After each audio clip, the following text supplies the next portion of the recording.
옛부터 여기는 모든 것이 잘 될 만한 곳으로 불렸습니다.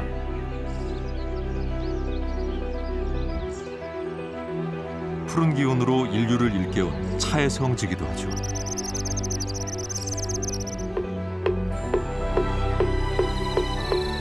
천년 세월과 찰나.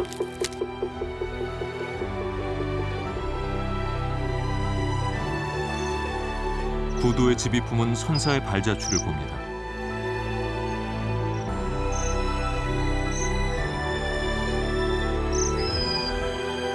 석굴암에서 실크로드까지 동과 서가 다르지 않다는 믿음을 찾아 떠났던 긴 여정이 이제 땅끝 두륜산으로 이어집니다. 법을 보는 자는 연기를 본다고 했습니다. 서로가 서로를 비추며 살아가는 세상. 천년고찰 대흥사에서 어떤 꽃으로 피어날까요?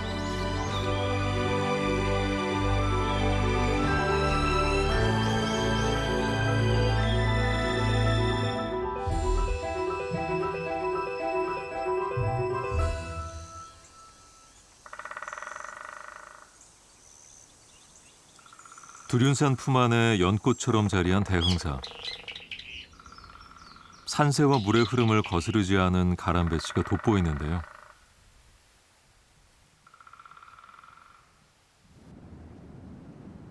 (2018년) 산사 한국의 산지승원으로 세계유산에 등재됐습니다.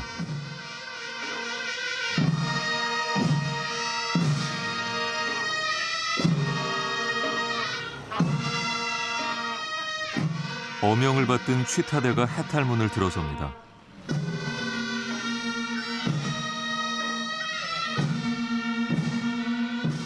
서울에서 땅끝 해남까지 수천 리길을 달려온 어가행렬. 임진왜란 당시 승군 총사령관을 지낸 서산대사를 기리기 위해서입니다. 금글씨로 표충사 편액을 쓴 조선의 왕 정조. 서산 스님께서 승병 5천 명을 이끌고 평양 전투에 나갔습니다. 백성이 없는 나라가 뭐가 필요 있고 나라 없는 백성이 뭐가 필요했냐 해서 나이가 70이 넘은 후에 칼을 들고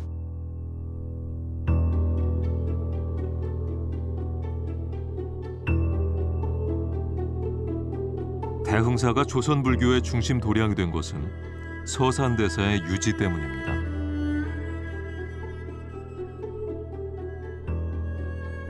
가사와 바루를 맡기는 것은 종법의 승계를 의미하죠.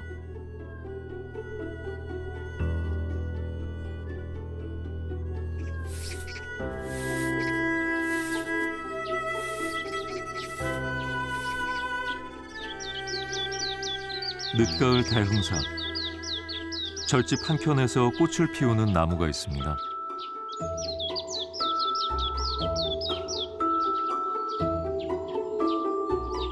차나무꽃.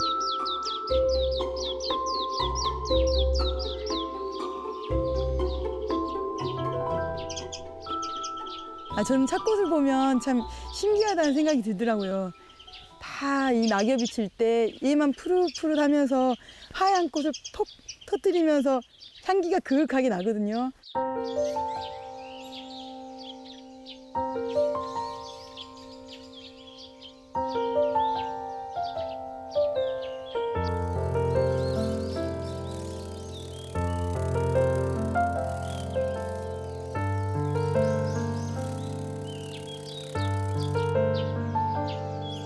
자연은 스스로 배고픔을 해결해 주더라고요. 지금도 여기 보면 개미들이 있어요.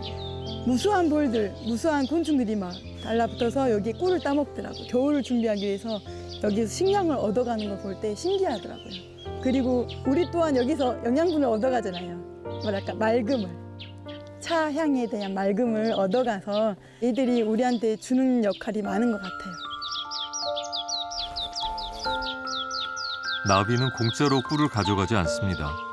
이렇게 열매를 맺어주죠.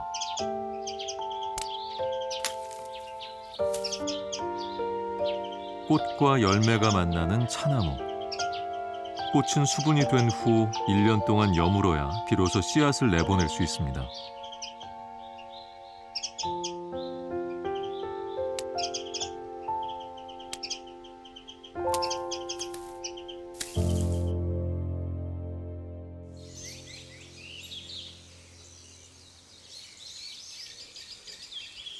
두륜산 대흥사에는 조선 후기 차문화를 꽃피웠던 일지암이 있습니다. 초이선사, 푸롯이라는 이름과 차는 왠지 맥이 닿아 있는데요.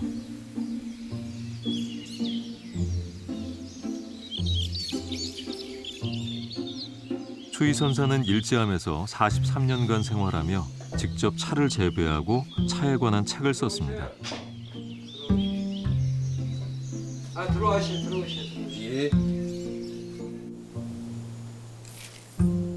일지암에서의 차 한 잔이 특별한 이유. 초이선사는 다선일미, 차를 마시면서 내면을 성찰하고 차 마시는 일과 참선하는 일이 서로 통한다고 하는 그런 다도사상을 정립하셨습니다. 초이선사는 81세에 입적할 때까지 소박한 삶을 멈추지 않았습니다. 일지암이라는 이름도 새가 앉기에 나뭇가지 하나면 족하다는 뜻을 담고 있죠.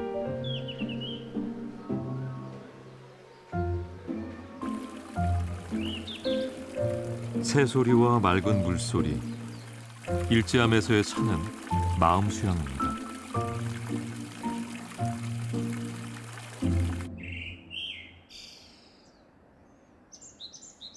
골짜기가 깊고 그윽하니 만세토록 훼손되지 않을 곳이라는 두륜산 대흥사. 야, 다 이쁘니 봐봐요. 하나 덩어리가 되잖아. 담하고 응. 나무하고 한 몸이 된대요. 이제 어느 게 담인지 어느 게 나무인지. 뿌리가 담을 타고 올라왔습니다. 홀로 서지 못해 담장에 기대어 사는 송악.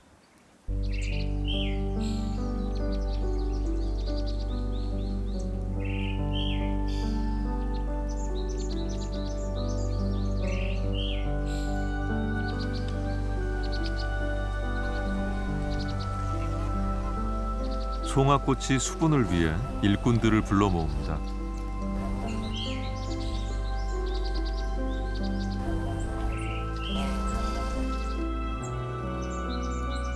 선물은 달콤한 꿀이죠. 세계 일화, 세계는 한 송이 꽃이다. 그런 이야기를 쓰는데 여기가 이제 세계 일화의 그 꽃송이다. 술이 이 도량을 꽃술로 표현을 한 것이다. 그런 거예요. 그 말이 소위 말해서 인타라망이라는 말이나 똑같아. 세계가 전부 연관돼 있어갖고 한 송이 꽃과 같은 것이다. 그러면.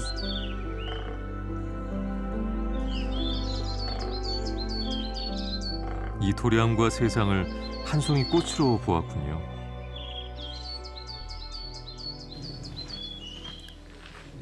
이렇게 선방은 짧은 대화법으로 깨달음의 길을 찾아갑니다.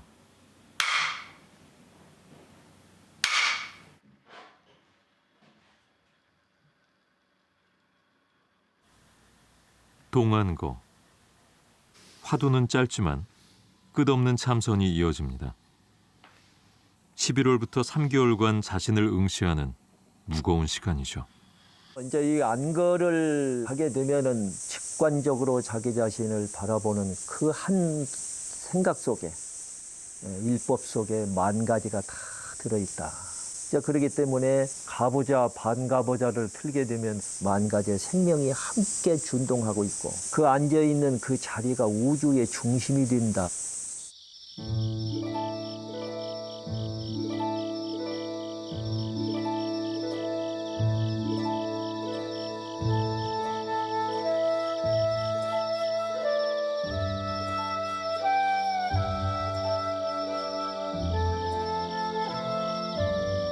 시간과 공간의 움직임 가운데 자신을 앉혀봅니다.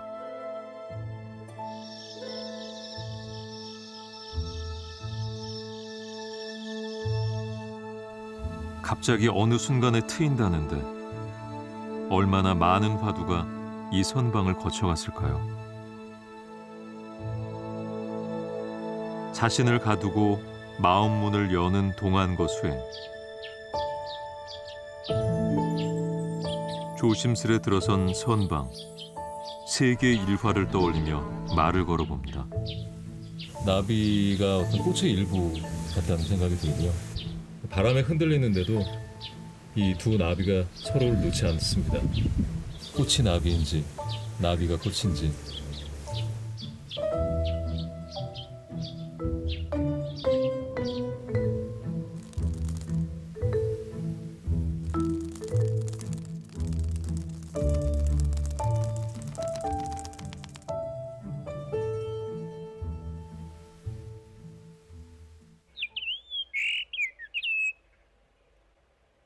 국토 최남단 두륜산은 그 자체가 수행처입니다. 대흥사에는 9개의 암자가 있는데요.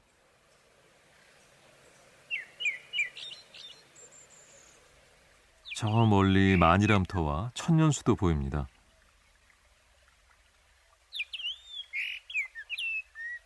대흥사의 시작을 알린 만이람. 5층 석탑이 빈 터를 지킵니다.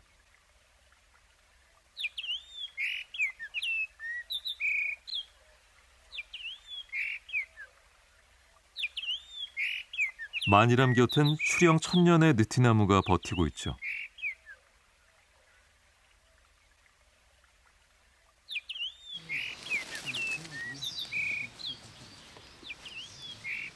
앉으면 좌선이요 걸으면 행선이라고 했습니다.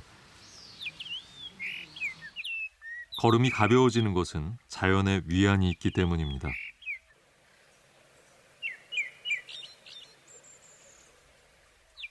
겨우살이는 지 몸이 아닌 다른 몸에 기생을 하면서 겨울에 꽃도 피고 그 꽃으로 인해서 열매도 맺고 해서 새들한테 먹이도 돼주고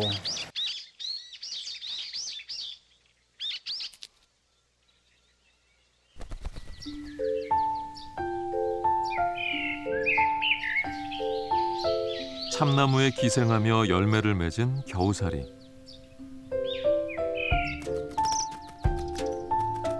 춥고 배고픈 홍여새, 황여새에겐 때 아닌 잔치상이 차려집니다.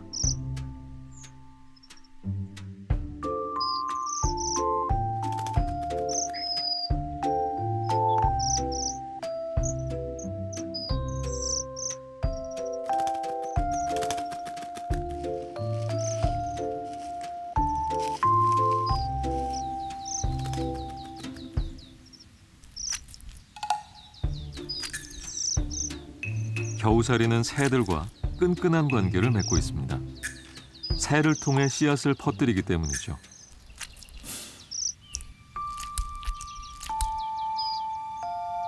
끈적끈적한 점액에 쌓인 씨앗의 여행이 시작됩니다.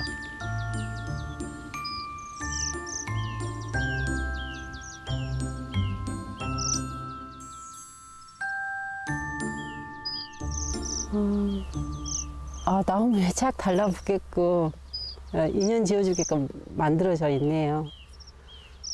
이 많은 겨우살이가 이렇게 자라기까지 이게 엄청난 확률을 뚫고 만들어진 것 같아요.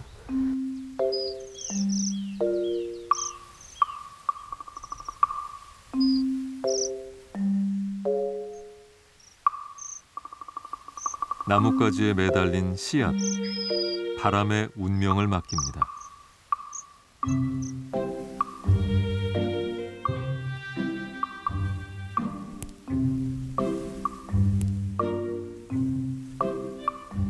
점성이 강한 씨앗은 좀처럼 떨어지지 않습니다.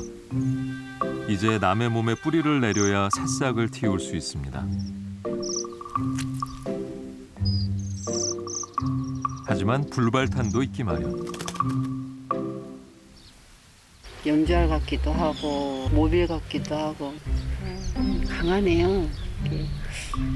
인연의 씨앗이 이렇게 딱 기다리고 있다가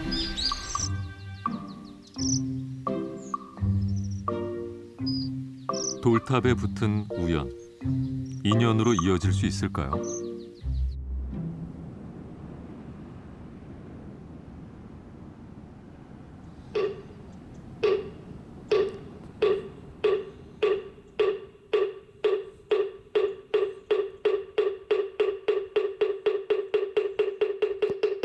50분 참선 10분 휴식.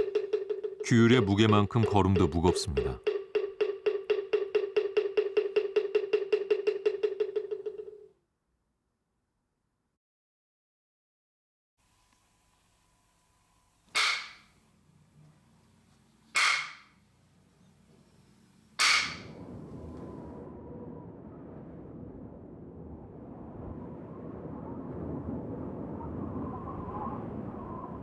얼어붙은 시간을 밀어내면 무엇이 다가올까요? 모든 게 두두물물이 진여자성이라는 말씀을 하셨어요. 그래서 모든 게 부처 아닌 게 없다. 자연과 더불어서 모든 것이 공부 아닌 게 없다라고 저는 그렇게 나름대로 해석을 합니다.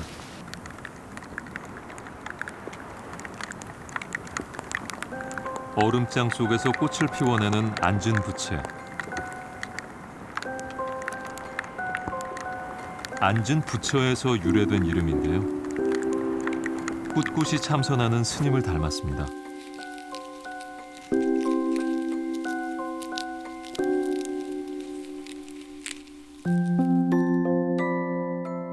새벽녘 저 두륜산도 누운 부처, 와불의 모습입니다.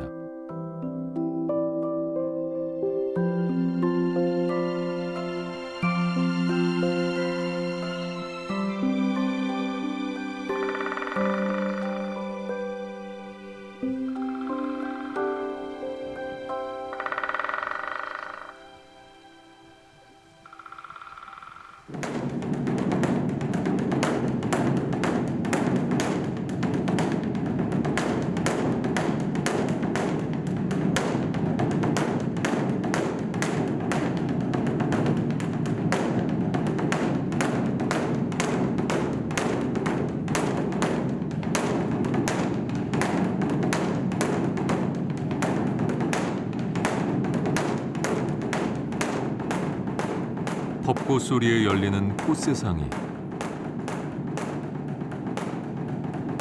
담장을 넘어 산을 향해 달립니다.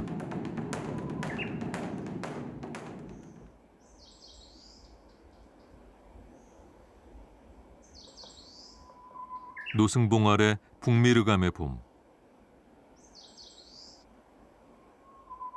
자연 암벽에 새긴 거대한 마애불을 만납니다.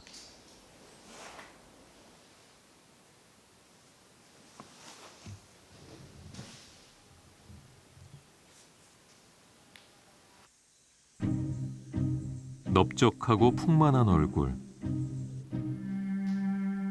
어깨까지 늘어진 귀, 광배 밖에는 비천상들이 향로와 연꽃을 들고 있습니다. 1000년 전 누구의 손길로 만들어졌을까요?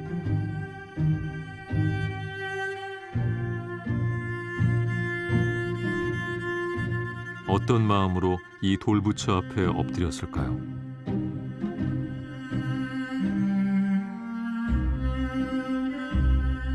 인도, 중국, 미얀마. 불교가 전래된 길을 따라 돌아봤던 수많은 부처의 얼굴들. 땅끝 대흥사에서 마주한 부처는 한 송이 꽃으로 가르침을 전합니다.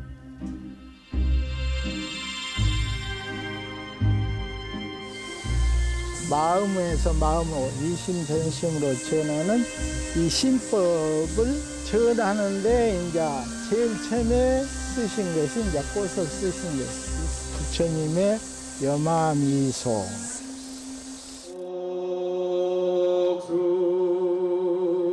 염화 미소, 꽃을 들자 애제자 가섭이 웃었다.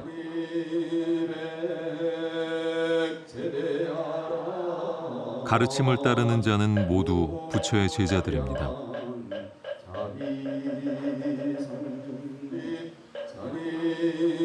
꽃을 들고 그 뜻을 헤아려 봅니다.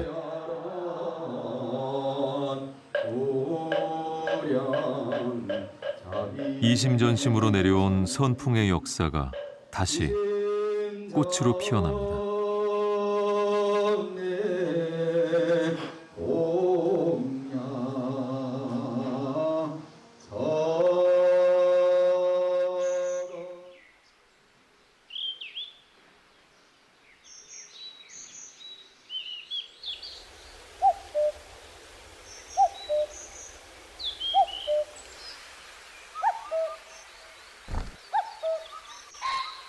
뻐꾸기를 먹여 살리는 것은 딱새입니다.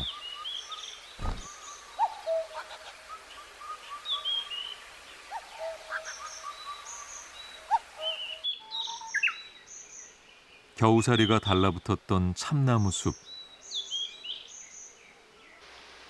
겨우살이의 새싹들이 보입니다. 겨울에는 나무하고 겨우살이만 보였는데 봄이 되니까 그 이파리들이 피어나서 하늘을 덮을 정도로 가득하네요.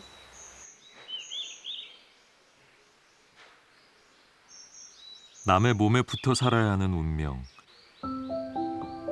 씨앗이 어떻게 발화되는지 볼까요?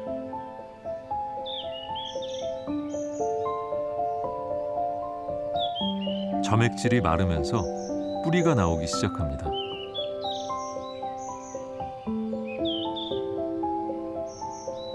침투할 곳을 찾아 끈질기게 뿌리를 내밀죠.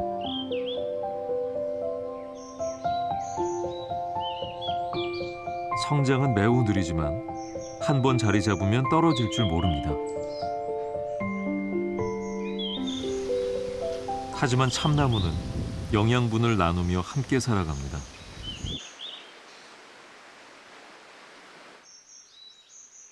빨판처럼 딱 붙어 있어요.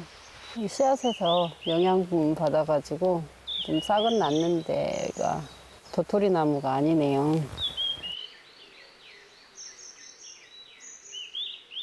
어미나무가 씨앗에 남겨준 것은 여기까지.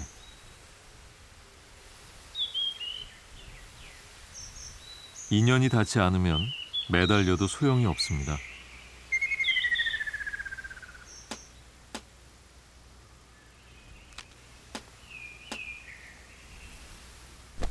호반새 부부, 참나무에 둥지를 틀었습니다. 이 참나무는 보살이 돼가지고 자기가 가지고 있는 것 모든 것을 다 나누어 주는데 이 모든 새들이 이 모든 겨우살이가 중생이라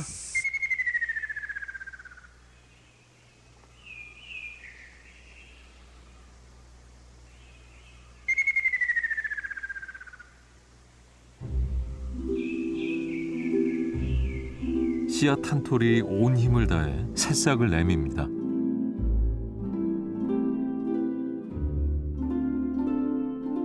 햇살을 향해 조금씩 조금씩 저 초록의 잎이 우리의 몸과 마음을 깨우는 위대한 차나무의 시작입니다. 엄마 차나무 잎하고 모양새가 똑같고 차잎이 참 부드러워요. 이 안에서 다 자란 차나무의 모습이 보이네요.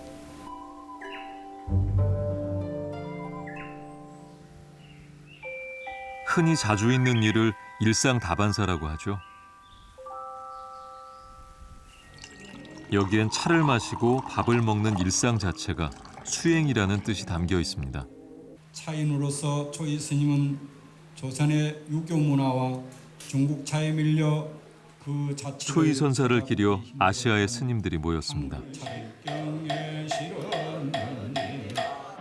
초이 선사가 쓴 동다송은 차의 효험 그리고 만드는 방법, 정신 수양 등을 담은 우리나라 유일의 다서입니다.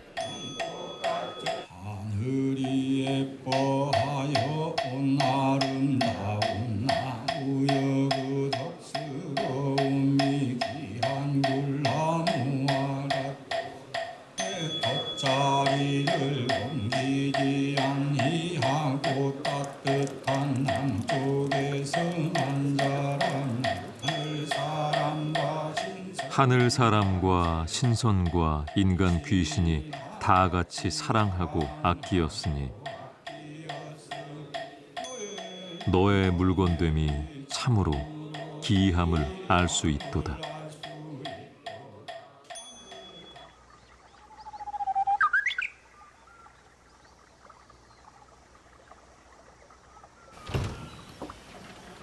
절집에 있는 유교사당 표충사. 억불 숭유의 조선 왕조에서 서산 스님의 공은 불교의 문을 새롭게 여는 계기가 됩니다. 앞으로 스님이 되고자 하는 사람들로서는 서산대사가 큰 스승이죠. 시조 같은 분이시고 이분이 가진 어떤 원력이라고 할까요? 진심이라든지 후대를 생각하는 그런 마음이라든지 그런 것들이 이 대형사에 고스란히 담겨 있다는 느낌. 이제 불가에 입문한 행자. 500년 전 서산 스님의 계율을 생각해 봅니다. 큰 선승이었지만 칼을 들고 전쟁에 나가야만 했던 시대의 사명과 고민은 무엇이었을까요?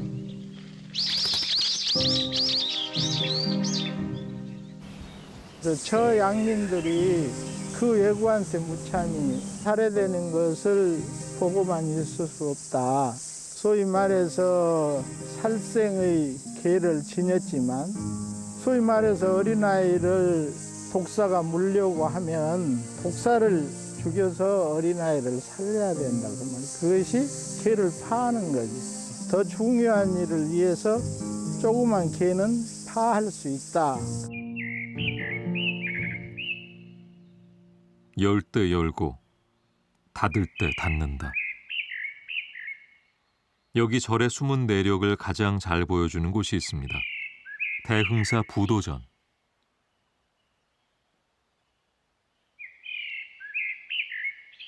예순네 개의 부도와 탑비는 조선 중후기 대흥사의 위상을 보여줍니다.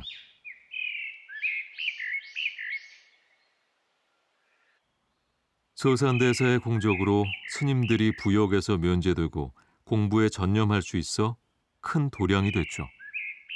자연스러운 게 대흥사 부도전의 특색이지. 근데 이제 인위적으로 이렇게 규격 맞춰서 한 게 아니고 그때그때 빈 공간이 있으면 거기에 모시고 세웠으니까 그것이 더 자연스럽고 우리 대흥사로서는 아주 보물이 된 거죠.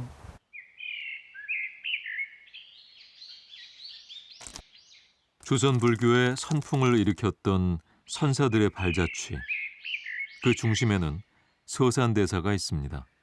초당이 법명이요, 법명. 서산 스님 의발이 여기에 옴으로 인해서 이 많은 분들의 부도가 여기 있게 된 것이죠. 연유가.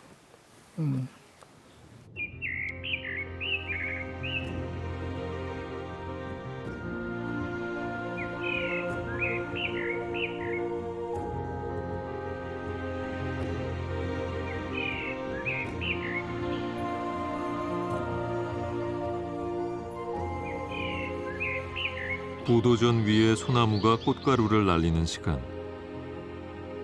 이 무수한 방랑은 어디를 향한 것일까요?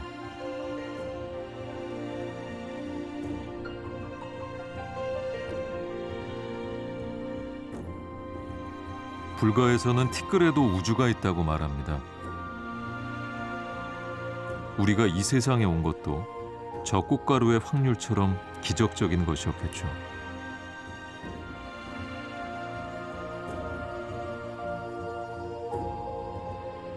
다시 지나온 길을 돌아봅니다. 여정이 길어질수록 나의 존재는 작아지고 인연은 꽃가루가 되어 다시 날아옵니다. 꽃가루가 떨어지는 거 봐.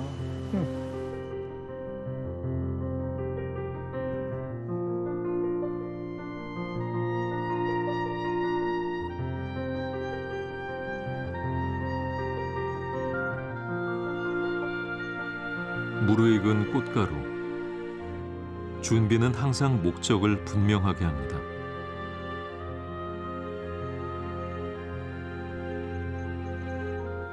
암꽃에 닿기 위해 몇 억분의 1 확률이지만 날아야만 합니다. 그래야 솔방울을 달 수 있기 때문이죠.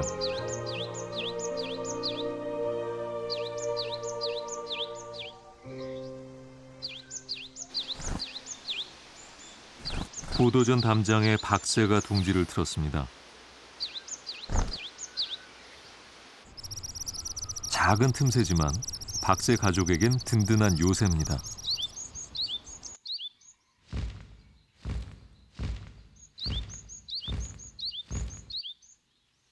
꽃가루의 여행은 끝나고 새끼 박새들 울음소리가 커져가는 부도전.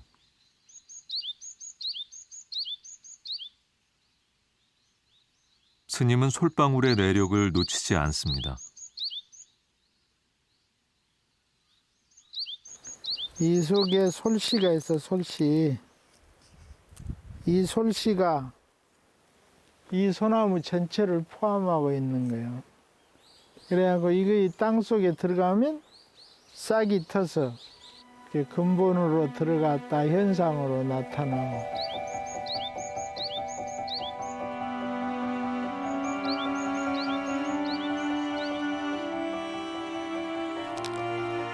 꽃가루의 만남에서 비롯된 소나무 떡잎의 기지개. 솔씨가 여기 아직 못 뽑고 지금 끝에 달렸잖아. 지금 태어나고 있지. 그래서 우리 부도전은 돌아가신 스님들의 부도전이지만 다시 환생하는 그런 장이기도 하죠.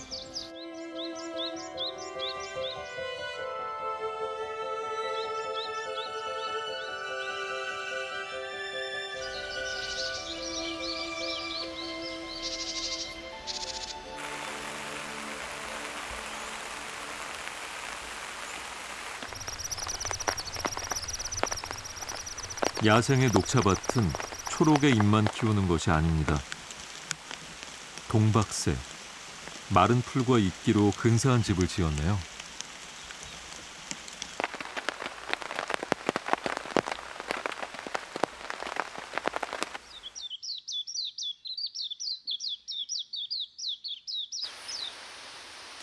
오늘은 차밭 울력이 있는 날. 고구가 지나면 싱그런 새순이 솟구칩니다. 이 천물이 아주 지금 좋습니다. 천물은 이 일창이엽입니다. 이것이 가운데 하나 창이 있고 양옆에 이파리가 둘 나온 이 상태가 차가 최고 좋은 명차로 만들 수 있는 시기다.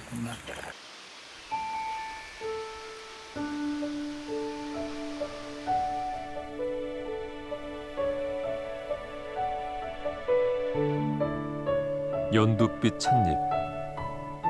인류에게 가장 오랫동안 사랑받았던 푸르름이라 할 수 있죠.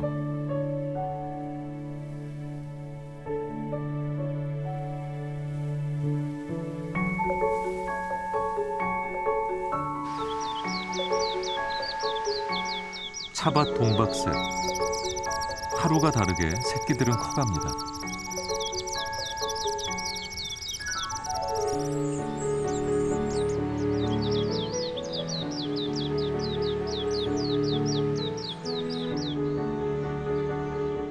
어미 동박새에게 차밭은 밀림입니다. 작은 가지 하나가 둥지의 버팀목이 되죠. 모든 새들이 이렇게 하지만 그 한 가지를 의지해서 집을 짓는 것은 이 조그만 새들이 그렇게 짓잖아요.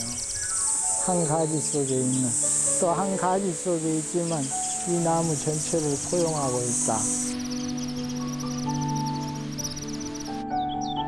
소박하게 산다는 것. 차밭에서 만난 동박새 둥지와 일지함은 닮아 있습니다.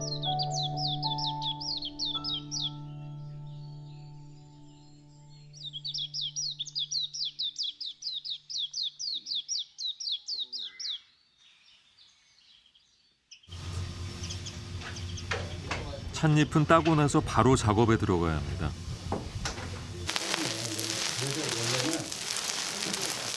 먼저 산화효소 활성화를 막는 덮기. 손으로 이렇게 전체를. 다음은 수분 함량을 고르게 하는 비빔 작업입니다. 때 맞추기와 정성에 따라 차맛의 깊이가 달라집니다. 차잎을 자극을 주는 거예요. 이파리 전체를. 그래야지 깊은 맛이 나요. 여기서. 울력으로 정성을 다하는 작업. 250년 전 초이 선사의 가르침대로 손과 마음을 움직이는 또 하나의 수행입니다.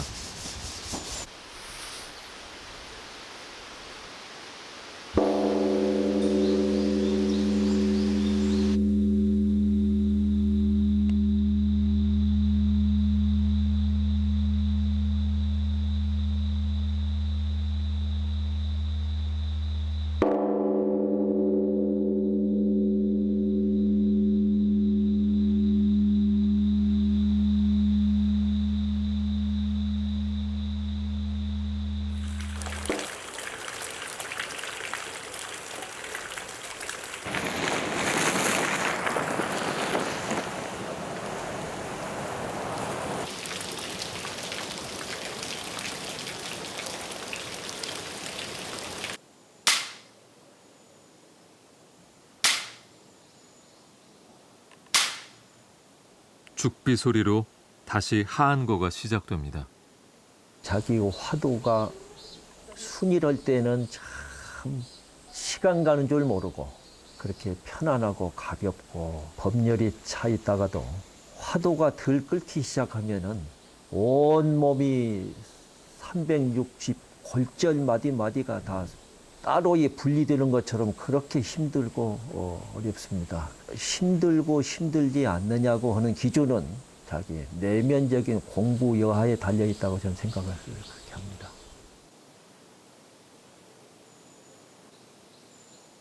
여름 3개월간 수행하는 하한거.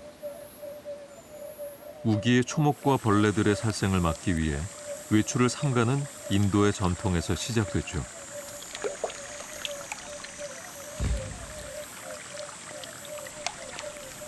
물방울과 미물의 부딪힘. 관계의 그물이라는 인드라망은 본래 무슨 뜻일까요? 인드라망은 보배 그물이다. 그러면 보배 그물. 포솔천 내원궁에 제석천왕이 있는 곳에 있어. 그 이제 지붕에 걸린 그런 그물이 인타라망인데 그 코마다 보배 구슬이 박혀 있어. 그런데 그 큰 건물에 있는 모든 보석들의 상이 다 서로 비추는 거지.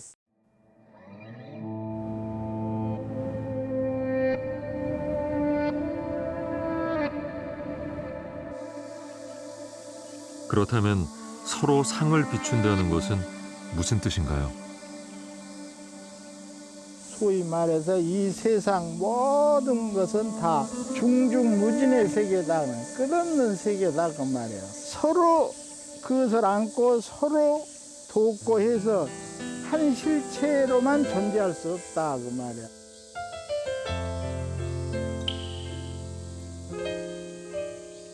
끝없는 세계는 물방울 하나에도 있고 그 관계는 한없이 퍼져나갑니다. 물벼룩에게 물방울은 블랙홀입니다. 저도 물벼룩처럼 작은 존재라면 빠져나오기 힘들고 연잎은 대륙이 될 수도 있습니다.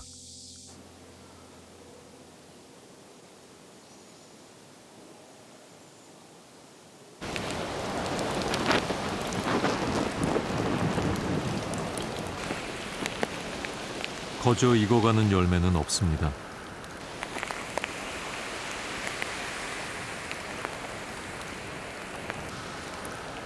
작은 깨달음도 폭풍의 시간을 넘나들어야 하죠.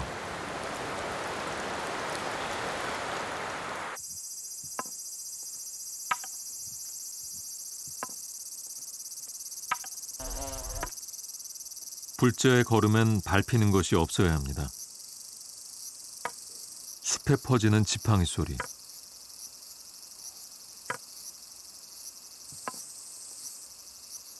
지팡이를 짚은 것은 서로 부딪히면 소리를 내는 것은 지금 내가 걷고 있으니까 내 발밑에 있는 모든 중생들은 자리를 피해 주시오 하면서 이렇게 하는 거예요.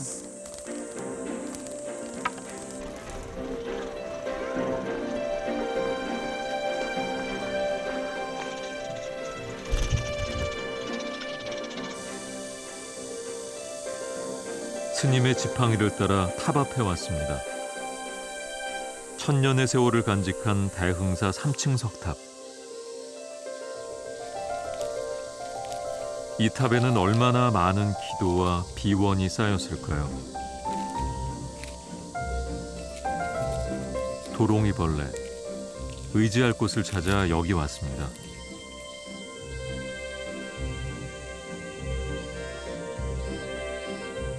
매미는 여기서 날개를 달았고 나비는 번데기의 시간을 의탁했습니다. 꼼짝 못하고 무방비 상태로 매달려 있어야 하는 이때가 가장 위험하죠.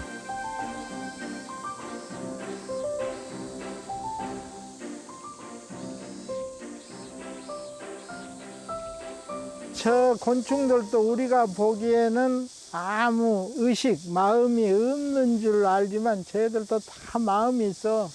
그런 것이 이 곤충 마음속에 있기 때문에 이런 안전한 장소, 소위 말해서 보물을 택한 거예요.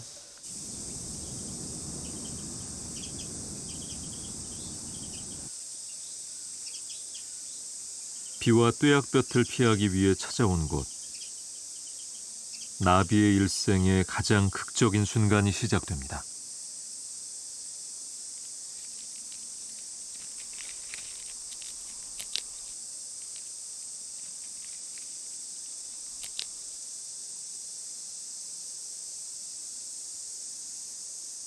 이 애벌레에서 번데기가 돼하고 나비로 확 변해버리잖아. 변해서 생기는 것을 아바타라고 그래, 아바타. 그게 우리말로 하면 화신이라고 그래. 변해서 생긴 몸뚱아리다.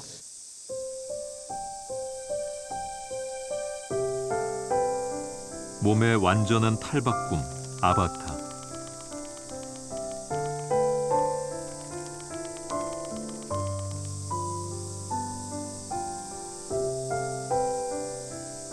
나비의 새로운 하루가 천년의 석탑 위에서 펼쳐집니다.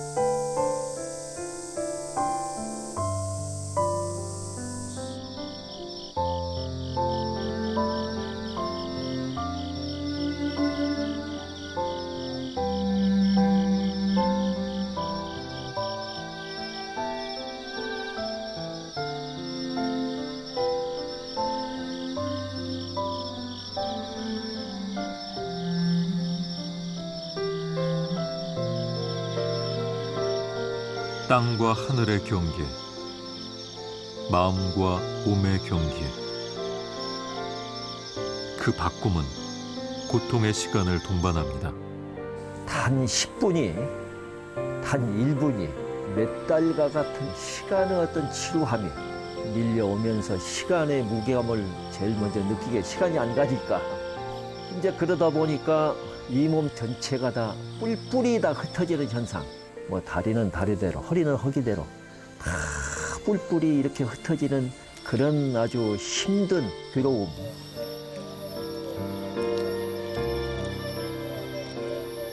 땅속에서 보낸 시간이 몇 년이었을까요?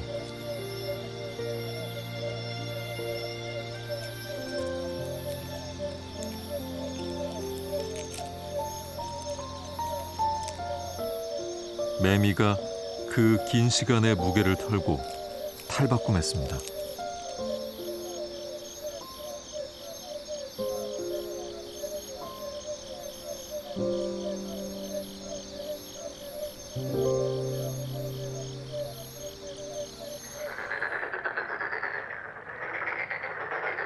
초이선사가 조성했다는 무염지. 더러움에 물들지 말라는 뜻을 담고 있죠.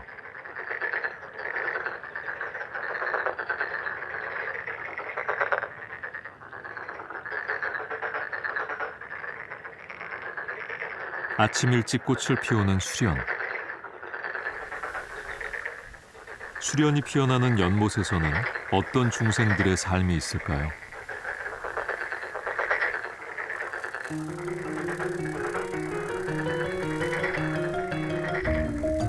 암컷의 목덜미를 붙잡은 수컷. 경호를 하며 암컷이 수초에 알을 붙이도록 도와줍니다.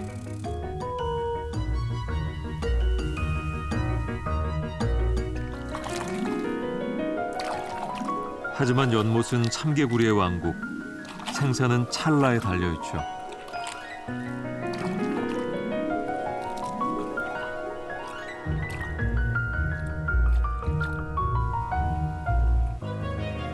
연못엔 눈에 보이는 것보다 보이지 않는 삶이 더 많이 얽혀 있습니다.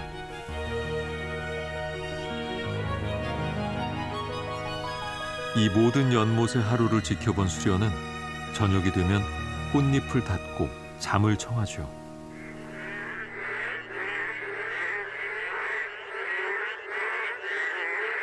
연잎은 물 위의 섬입니다. 짝을 찾는 맹꽁이의 치열한 밤.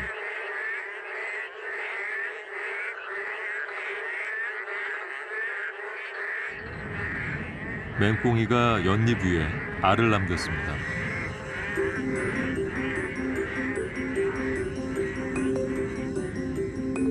맹꽁이 알세포가 보여주는 생명의 시작.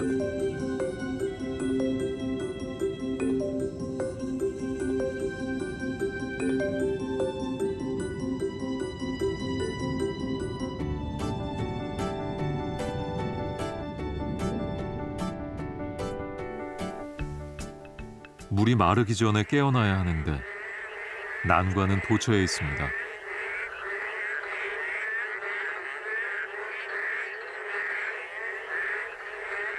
자리를 잘못 잡은 알은 깨어나지 못합니다. 연잎 위의 물은 낮은 곳으로만 향할 뿐이죠.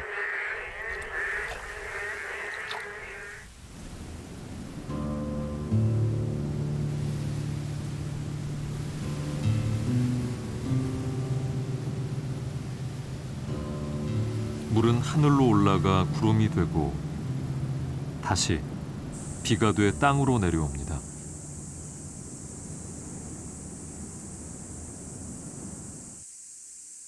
스님의 생활은 그 단순한 순환을 따르면서 깊어집니다. 비 안 오겠지? 이거 더 많이 치대야 돼. 그래야 여기에 저 풀이 요 안에가 스며들어가지고 오래가. 됐어. 그 정도면. 말르면 괜찮아. 맛이 좋았어. 말겠습니다.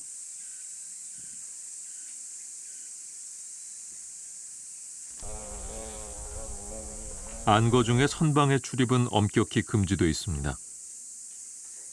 입성. 그때는 그렇게. 조심스레 들여다본 스님의 일상. 번거로운 갖춤이 없습니다.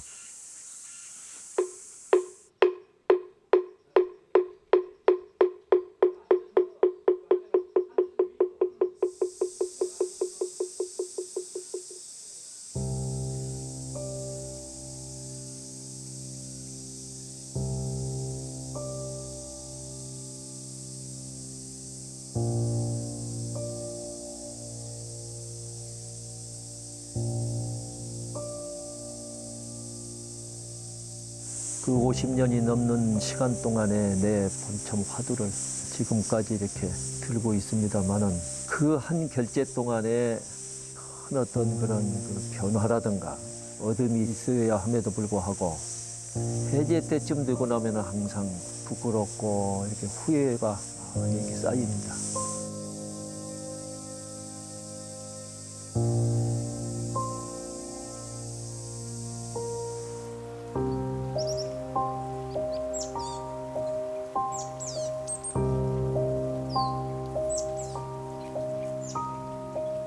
부처꽃 향기 짙어지는 8월이면 하안거가 끝납니다. 얼마나 많은 생각을 얻고 두고 선방을 떠나는 걸까요? 제가 선방만 다니다 보니까 연불 같은 건 잘 못 해요. 몇 년 전에 부친이 돌아가셨는데 결제 중이라서 못 갔거든요. 부친이 연락 오셔가지고 약속을 한 게 있거든요. 스님, 내가 죽으면은 예제는 꼭 스님이 좀 해주세요 하고, 그래서 그 말 듣고 어떻게 합니까? 알겠습니다 말씀드리고 나서는 생각해 보니까 내가 연불을 제대로 할지 몰라가지고 이거 좀 연습을 좀 해야 되겠구나 하는 생각이 들더라고요.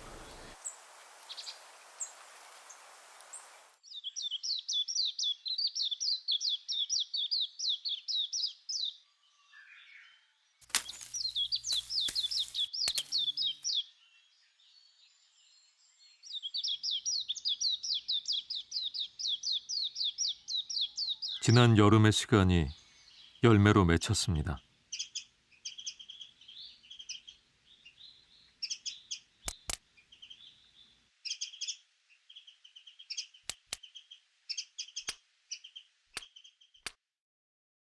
동글동글 이쁘지 않으세요? 저는 이걸 보면 어머니 뱃속에 있는 태아가 생각나요. 그래서 1년 동안 커지고 이 안에 있는 동안에 많은 걸 배웠을 것 같아요. 저처럼.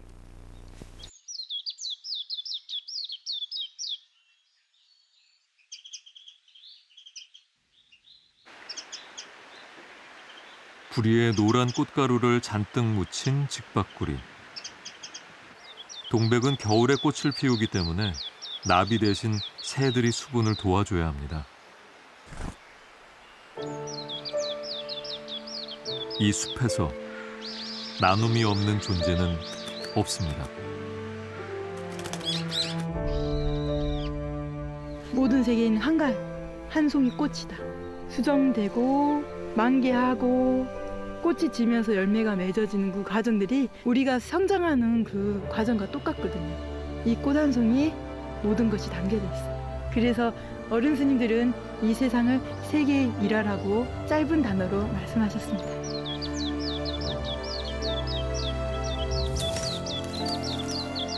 흐트러짐 없이 통째로 떨어지는 동백꽃.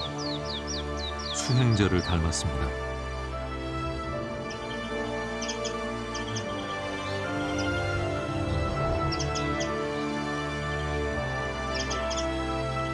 깊고 다함이 없는 세계를 품으면 무엇이든 한 송이 꽃이 됩니다.